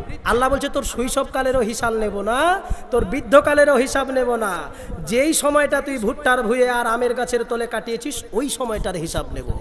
তুই যুবক বয়সে কি করেছিস সেই দিনটার হিসাব নেব। তাহলে হাসরের মাঠে যাওয়ার আগে আপনার ঈমান মজবুত হওয়া লাগবে। আল্লাহর তো পরিচয় নিলাম, আল্লাহ কত বড় রহমান, আল্লাহ কত বড় রহিম, তিনি কত বড় দয়ালু, সব কিছু জানতে পারলাম। কিন্তু আমরা আল্লাহ রাব্বুল আলামিন যে আমাদেরকে বানিয়েছে, মরার পরে যে আমাদের জান্নাতে যেতে হবে, এই জান্নাত তো আমাদের কামাই করতে লাগবে। মা আয়েশা রাদিয়াল্লাহু তাআলা আনহা একদিন আল্লাহ রাসূলকে জিজ্ঞাসা করছে, ইয়া রাসূলুল্লাহ, ওগো আল্লাহ রাসূল, হাসরের মাঠে তো কোটি কোটি আপনার উম্মত থাকবে, তার মধ্যে আপনি কেমন করে বাছাই করবেন? আপনার জান্নাতি ব্যক্তিদের কিভাবে বাছাই করবে? আল্লাহ রাসূল বলছে, আয়েশা রে, ওরে আয়েশা, একজন মালিকের যদি 100টা ঘোড়া থাকে, ওই 100টা ঘোড়ার মধ্যে যদি একটা ঘোড়ার রং সাদা হয়, ওরে আয়েশা বলতো মালিক তার সাদা ঘোড়া খুঁজে পাবে কিনা? আয়েশা বলছে, ওগো আল্লাহর রাসূল, অবশ্যই মালিক খুঁজে পাবে। 100টা ঘোড়ার মধ্যে যদি একটা ঘোড়ার রং সাদা হয়ে থাকে, দূর থেকেই মালিক তো বুঝতে পারবে অমুক ঘোড়াটা আমার সাদা। আয়েশা তখন আল্লাহ রাসূল বলছে, আয়েশা রে, যেমন ভাবে মালিক তার সাদা ঘোড়াটা দূর থেকে চিনতে পারবে, হাসরের মাঠে যে জান্নাতি হবে, যে আমার আল্লাহ রাব্বুল আলামিনের বিধানকে মেনে নিয়েছে, কোরআনকে মেনে নিয়েছে, যদি কোরআন হাদিস না মানি জীবনে, কি হবে গমি তোর পরে? যদি কোরআন হাদিস না মানি জীবনে, কি হবে গমি তোর পরে? লিল্লাহে তাকবীর। আল্লাহ রাসূল আয়েশাকে বলছে, আয়েশা, যেমন ভাবে মালিক তার সাদা ঘোড়া খুঁজে পাবেন, তেমনি ভাবে হাসরের মাঠে আমি বিশ্ব নবী দূর থেকে দেখে বুঝতে পারবো আমার ওই অমুক উম্মতটা আমার সুন্নতকে ফলো করেছে, আমার এই অমুক বান্দাটা আল্লাহর বিধান মেনে নিয়েছে। প্রিয় মুসলিম সমাজ, আপনারা যদি পাকা বাড়ি বানান, পাকা বাড়ি, তো পাকা বাড়ি বানালে আপনাদের বাড়ির পাশের ভাটার নাম কি? ভাটার নাম, বাড়ির পাশে ভাটা আছে, এরকম কি ভাটা আপনাদের বাড়ির পাশের নাম? ভাটা, কন্ডু ভাটা ধরেন, তো আপনাদের বাড়ির পাশে হচ্ছে কন্ডু ভাটা। বুঝানোর চেষ্টা করছি যে হাসরের মাঠে রাসূল সাল্লাল্লাহু আলাইহি ওয়াসাল্লাম কিভাবে জান্নাতীদেরকে বাছাই করবে। তো কন্ডু ভাটাতে আপনি আপনার ছেলে নতুন বাড়ি নির্মাণ করবে, যার জন্য 3 গাড়ি ইট বায়না করেছে 8 মাস আগে। বেটা 3 গাড়ির টাকা ভাটার ম্যানেজারকে দিয়ে এসেছে, বুঝাচ্ছি আল্লাহ রসুল হাসরের মাঠে জান্নাতি কিভাবে বাছাই করবে। ম্যানেজারকে দিয়ে এসেছে 3 গাড়ির ইট, বায়না এবং টাকা সমেত 8 মাস পরে ইটাল নেবে। 8 মাস যখন জমে গেছে, ছেলে সই দিতে খাটতে গেছে, আর তার বাবা তার ছেলের বাড়িটা বানাচ্ছে। ম্যানেজার ভাটা থেকে ইট পাঠিয়ে দিয়েছে।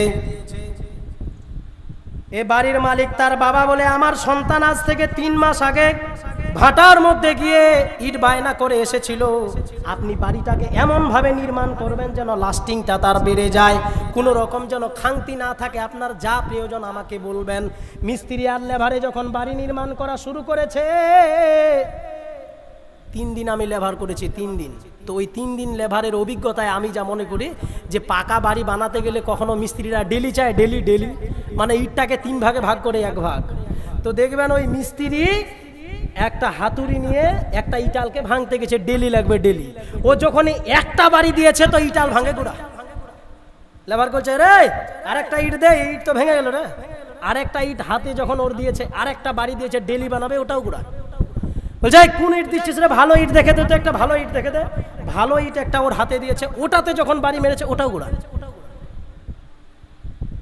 মিস্ত্রি বাড়ির ভিতরে ঢুকে মালিককে ডেকে নিয়ে এসেছে, ও মালিক ভাই, আপনি তো বলেছেন বাড়ি বানাতে যেন কোনো রকম খাংতি না হয়, যা প্রয়োজন আপনি তাই দেবেন, বাড়ি যেন মজবুত হয়, কিন্তু কেমন ইট নিয়ে এসেছেন? এই ইট তো বাড়ি দেওয়া মাত্র গুঁড়া হয়ে যায়। বাড়ির মালিক বলছে, আপনি কথা বলেন কি? আমার ছেলে 8 মাস আগে টাকা অ্যাডভান্স দিয়েছে, 1 নাম্বার ইট আসার কথা, এই ইট কেন এলো? চলেন তো দেখি। ওই মিস্ত্রি ওই কাজ আরম্ভ করতে লাগলো, ওই ইট দিয়েই কাজ করছে। বাড়ির মালিক বাড়ি থেকে গ্লামার বার করে ভাটার ম্যানেজারের কাছে গিয়ে উপস্থিত হয়ে গেছে, ম্যানেজার ভাই, আমি তো 1 নাম্বার ইট বুক করেছিলাম, আজ থেকে 8 মাস আগে আমার বাড়িতে কেন 2 নাম্বার ইট গেল? কেন একটা বাড়ি দিলে ইট গুঁড়া হয়? আমি তো 1 নাম্বার ইটের টাকা দিয়েছিলাম, ইট গুঁড়া হয় কেন? ম্যানেজার বলে, ভাই একটু দাঁড়ান, আপনি বুঝার চেষ্টা করুন, আমার ভাটাতে ইট 2 নাম্বার হয় বটে, কিন্তু আমি 2 নাম্বার ইট বিক্রি করি না। বলছে, না আপনি বুঝার চেষ্টা করুন। বলে, হ্যাঁ আমি বলতেছি, ইট আমি 2 নাম্বার বিক্রি করি না। কি বৃষ্টি আসছে নাকি? ইনশাআল্লাহ আপনারা কোথাও যাবেন না, আমরা দোয়া করছি আল্লাহ রাব্বুল আলামিন বৃষ্টি যেভাবেই হোক আল্লাহ রাব্বুল আলামিন থামাবে। হে আল্লাহ, আজকে এই ভোগগ্রাম গ্রামবাসী তোমার মাদ্রাসাকে কেন্দ্র করে আজকে যারা জালসার আয়োজন করেছে, হে আল্লাহ এই জালসাকে তুমি কবুল করো। আল্লাহ বলেন আল্লাহুম্মা আমিন। হে আল্লাহ, যারা দিন দিন পরিশ্রম দিয়ে আজকে এই কোরআন ও হাদিসের মাহফিলের আয়োজন করেছে, হে আল্লাহ এই মাহফিলকে তুমি কবুল করো, বলেন আল্লাহুম্মা আমিন। হে আল্লাহ, তুমি এই বৃষ্টিকে বন্ধ করো। আল্লাহ, যারা এই মাদ্রাসাকে নির্ভর করে, মাদ্রাসার প্রতি লক্ষ্য রেখে যারা আজকের এই মাহফিলের আয়োজন করেছে, হে আল্লাহ এই মাহফিলকে তুমি কবুল করো। হে আল্লাহ, তুমি তোমার নবীর মাদ্রাসার জন্য যে সমস্ত যুবক ভাইরা অক্লান্ত পরিশ্রম করে তারা আজকের এই মাহফিলের আয়োজন করেছে, আল্লাহ জানি না কিভাবে ডাকলে তুমি আমার ডাকে সাড়া দেবে। হে আল্লাহ, আমরা তোমার পাপী বান্দা, আমরা তোমার পাপী গোলাম। হে আল্লাহ, আমরা জানি বৃষ্টি দেওয়ার মানে তুমি রহম দিচ্ছ, এটা রহমত, কিন্তু হে আল্লাহ এই গ্রামবাসী আজকের এই মাহফিল তারা সভা রেখেছে, যাই হোক বৃষ্টি হয়তো বেড়েই চলেছে, হে আল্লাহ যেভাবেই হোক এই বৃষ্টিকে তুমি থামাও, বলেন আল্লাহুম্মা আমিন। আমি সর্বশেষে আপনাদের বলতে চাচ্ছি, বৃষ্টি ইনশাআল্লাহ অবশ্যই থামবে, আপনারা এদিক ওদিক যাবেন না। এটা যখন মাদ্রাসাকে কেন্দ্র করে জালসা, তো আমি শেষ মুহূর্তে বলতে চাচ্ছি, এই মাদ্রাসাকে ভালোবেসে, এই মাদ্রাসা যেন চিরদিন থাকে, এই মাদ্রাসাকে ফলো করে আমার কোন বাপজি আছেন এই মাদ্রাসাকে ফলো করে 5,000 টাকা দান দেওয়ার মতো আমার কোনো বাপজি আছেন যে মাদ্রাসাতে দান দেবেন 5,000 টাকা? ইনশাআল্লাহ তার জন্য প্রাণ খুলে দোয়া করা যাবে। কোনো ব্যক্তি যদি 5,000 টাকা দান দেয়, তার জন্য প্রাণ খুলে দোয়া করব ইনশাআল্লাহ। লিল্লাহি তাকবীর, লিল্লাহি তাকবীর। আলহামদুলিল্লাহ, আল্লাহ আমাদের ডাকে সাড়া দিয়েছে। আল্লাহ তুমি বৃষ্টিকে থামিয়ে দিয়েছো। হে আল্লাহ রাব্বুল আলামিন, ভাটার ম্যানেজারের কাছে গিয়ে ভাটার ম্যানেজারকে গিয়ে বলে, ও ম্যানেজার, তুমি তো 1 নাম্বার ইট দেওয়ার কথা, 2 নাম্বার ইট দিলা কেন? ভাটার ম্যানেজার বলে, ভাই তুমি বুঝার চেষ্টা করো, আমার ভাটাতে কোনোদিন 2 নাম্বার ইট বিক্রি হয় না, 1 নাম্বার ইট ছাড়া। বলে 2 নাম্বার ইট গেল কেন? ভাটার ম্যানেজার সহ বাইক নিয়ে যখন মালিকের বাড়িতে চলে এসেছে, মালিকের বাড়িতে মিস্ত্রিকে বলছে, দেখি কোন ইটটা ভেঙেছে। এবার মালিকের হাত থেকে নিয়ে যখন ভাটার ম্যানেজার ইট নিয়েছে, ইটটা যখন দেখেছে, ভাটার ম্যানেজার হাসতে লেগেছে। ভাটার ম্যানেজার যখন ইটের লেখে হাসছে, বাড়ির মালিক মনে মনে রাখছে, এই কি ব্যাপার, ওই ইট দেখে হাসছে, ব্যাপারটা কি রে? ভাটার ম্যানেজার একটা লম্বা টান দিয়ে বলছে, ও মালিক ভাই, এই ইট তো রাজভাটার, আর আপনি তো কন্ডু ভাটার কাছে গেছে। ভাইরে আমার, ভাটার ম্যানেজার যদি ইটের গায়ের রং দেখে বুঝতে পারে এই ভাটা কোন ভাটার ইট, ভাটার ম্যানেজার যদি ইটের গায়ের দেখে বুঝতে পারে এই ইট কোন ভাটার, তাহলে আমার বিশ্বনবী হাসরের মাঠে দূর থেকে দেখে নির্বাচন করবে আমার কোন বান্নাতিটা জান্নাতি। ভাটার ম্যানেজার যদি ইটের গায়ের লেখা দেখে বুঝতে পারে এই ইট আমার ভাটার নয়, তাহলে বিশ্বনবী, যেই নবী হাসরের মাঠে আমাদের জন্য সুপারিশ করবে, আপনি ভাবলেন কিভাবে যে আল্লাহ রাসূল সাল্লাল্লাহু আলাইহি ওয়াসাল্লাম হাসরের মাঠে আমাদের জান্নাতি বলে নির্বাচন করার জন্য কোনো রকম অসুবিধা হবে? হাসরের মাঠে বিশ্বনবী ওইভাবে আমাদের নির্বাচন করবে। প্রিয় মুসলিম সমাজ, আরেকটা হাদিস আপনাদের শোনাই, এই হাদিসটা শুনলে আপনারা বুঝতে পারবেন। রাসূল সাল্লাল্লাহু আলাইহি ওয়াসাল্লাম যখন মিরাজে গিয়েছিলেন, মিরাজে গিয়ে দেখছে যে একজন হযরতে বেলাল রাদিয়াল্লাহু তাআলা আনহু, তিনি জান্নাতে ঠক ঠক করে হাঁটে যার আওয়াজ বিশ্বনবীর কানে এসেছে। বিশ্বনবী আরো সামনে গিয়ে দেখে একজন মহিলার আওয়াজ পাওয়া যায়। বিশ্বনবী যখন মিরাজ থেকে ফিরে এসেছে, মিরাজ থেকে ফিরে এসে একদিন নবী নামাজ পড়ানোর পরে সাহাবীদেরকে জিজ্ঞাসা করছে, আবু তালাহাকে বলছে, ও আবু তালাহা, কি ব্যাপার আবু তালাহা, আমি তোমার স্ত্রীকে দেখে এসেছি, তোমার স্ত্রীকে আমি জান্নাতে দেখে এসেছি, তোমার স্ত্রী কি এমন আমল করতো যার বিনিময় আমি বিশ্বনবী তোমার স্ত্রীকে আমি জান্নাতে দেখে এসেছি। আবু তালাহা বলছে, কই আল্লাহ রসুল, আমার তো মনে পড়ে না এমন কোনো আমল আমার স্ত্রী করেছে যার বিনিময়ে আপনি আমার স্ত্রীকে জান্নাতে দেখে এসেছেন। একদিন বন্ধুরে আমার, আবু তালাহা বিশ্বনবীকে বলতে লাগলেন, ওগো বিশ্বনবী, মনে করেন একদিন আপনি মসজিদে নববীর মধ্যে নামাজ পড়ছিলেন, নামাজ পড়তে পড়তে নবী গো একজন মেহমান এসেছিল, আপনি বলেছিলেন, কে আছো গো, এই মেহমানের মেহমানদারি তোমরা আজকে করাবা। ওগো বিশ্বনবী, সেদিন আপনার মেহমানকে আমি আমার বাড়িতে মেহমানি করার জন্য নিয়ে গিয়েছিলাম। যখন আমার স্ত্রী আমাকে দেখেছে, বাড়ির ভিতরে যখন ঢুকলাম, আমার স্ত্রী বলছে, ও আবু তালাহা, তোমার পিছনে ওই লোকটাকে। আবু তালাহা বলতেছে, ওই লোকটা যে পিছনে আছে ওটা হলো বিশ্বনবীর মেহমান। বলে, কেন নিয়ে এসেছো? বলে, বিশ্বনবীর মেহমানকে আজকে মেহমানি করার জন্য নিয়ে এসেছি। ওরা স্বামী স্ত্রী উভয়ে আলোচনা করতেছে, আহারে বাড়িতে যেই পরিমাণ খাবার আছে এই পরিমাণে একজনের খাওয়া হবে, দ্বিতীয় জনের তো খাওয়া হবে না, কোন পর্যায়ে পৌঁছে গেল। আহারে স্বামী স্ত্রী উভয় মিলে আলোচনা করেছে, যখন তুমি মেহমানকে নিয়ে খেতে বসবা, খাবার যখন খেতে বসবা, তখন আমি বাতিটাকে ঠিক করার বাহানা দিয়ে বাতিটাকে আমি নিভিয়ে দেব, আর মেহমানকে নিয়ে তুমি যখন খেতে বসবা, মেহমানের ফুল পেট খাওয়া হয়ে যাবে, আর মেহমান ভাববে আমার সাথে সাথে মেজবানও বসে বসে খা।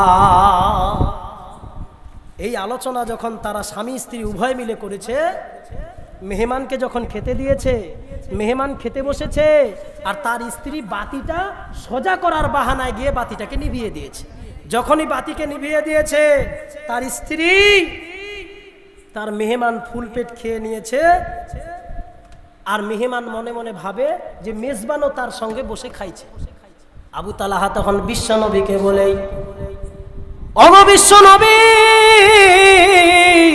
মনে হয় আমার স্ত্রীর এই আমলকে দেখে যদি আল্লাহকে ভালো লেগে গেছে, যার বিনিময় ওগো বিশ্বনবী হতে পারে আমার স্ত্রীকে আপনি জান্নাতে দেখে এসেছেন।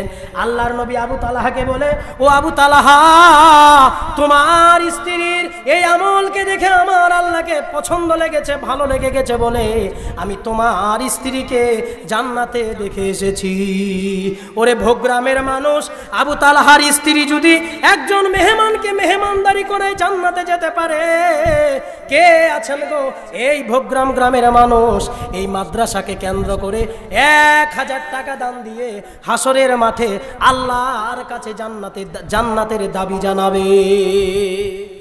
এখানে আমার কোনো বাবজি নেই যে 1000 টাকা দেবে মাদ্রাসার জন্য, ইনশাআল্লাহ তার জন্য আমি প্রাণ খুলে দোয়া করব। এরকম কেউ নেই যে 1000 টাকা এই মাদ্রাসাকে কেন্দ্র করে দান করে দিবে, আমি তার জন্য ইনশাআল্লাহ প্রাণ খুলে দোয়া করব। কেউ নেই 1000 টাকা দান দেবে? ভাবছি আপনাদের গ্রামে কেউ নেই 1000 টাকা দান দেবে, আমি তার জন্য প্রাণ খুলে দোয়া করতাম গো ইনশাআল্লাহ।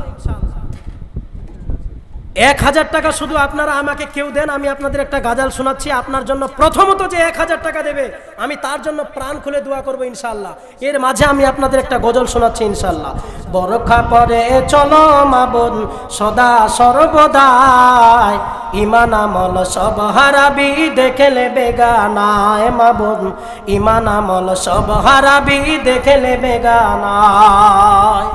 বরখা পরে চলো মা বোন সদা সর্বদাই, ইমান আমল সব হারাবি দেখলে বেগানায়। মা বোন ইমান আমল সব হারাবি দেখলে বেগানায়। স্কুল কলেজে কুটুম বাড়ি যাইতে যদি চাও, ঘর হতে বের হওয়ার আগে বরখা পরে নাও। স্কুল কলেজে কুটুম বাড়ি যাইতে যদি চাও, ঘর হতে বের হওয়ার আগে বরখা পরে নাও। আপন জনা সঙ্গে নিবি, আপন জনা সঙ্গে নিবি, যাইবা না একা। ইমান আমল সব হারাবি দেখলে বেগানা। মা বোন ইমান আমল সব হারাবি দেখলে বেগানা। বরখা পরে চলো মা বোন সদা সর্বদাই, ইমান আমল সব হারাবি দেখলে বেগানা।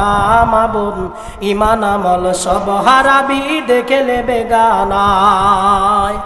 এনজিওরা চাকরি দিয়া জয় করিল মন, স্বাধীনতা পে নারীরা করছে ইলেকশন। এনজিওরা চাকরি দিয়া জয় করিল মন, স্বাধীনতা পে নারীরা করছে ইলেকশন। এক সঙ্গে চলছে আলাপ বৈশা নিরালায়, ইমান আমল সব হারাবি দেখলে বেগানায়। মা বোন ইমান আমল সব হারাবি দেখলে বেগানায়। আর্মি পুলিশ টিচার হলো কেউ বা ব্যারিস্টার, উকিল হাকিম জজ হয়েছে পুরুষ বলে সার। আর্মি পুলিশ টিচার হলো কেউ বা ব্যারিস্টার, উকিল হাকিম জজ হয়েছে পুরুষ বলে সার। দায়ুষ হবে এদের স্বামী নবীজির ভাষায়, ইমান আমল সব হারাবি দেখলে বেগানায়। মা বোন ইমান আমল সব হারাবি দেখলে বেগানায়। বরখা পরে চলো মা বোন সদা সর্বদাই, ইমান আমল সব হারাবি দেখলে বেগানায়। মা বোন ইমান আমল সব হারাবি দেখলে বেগানা।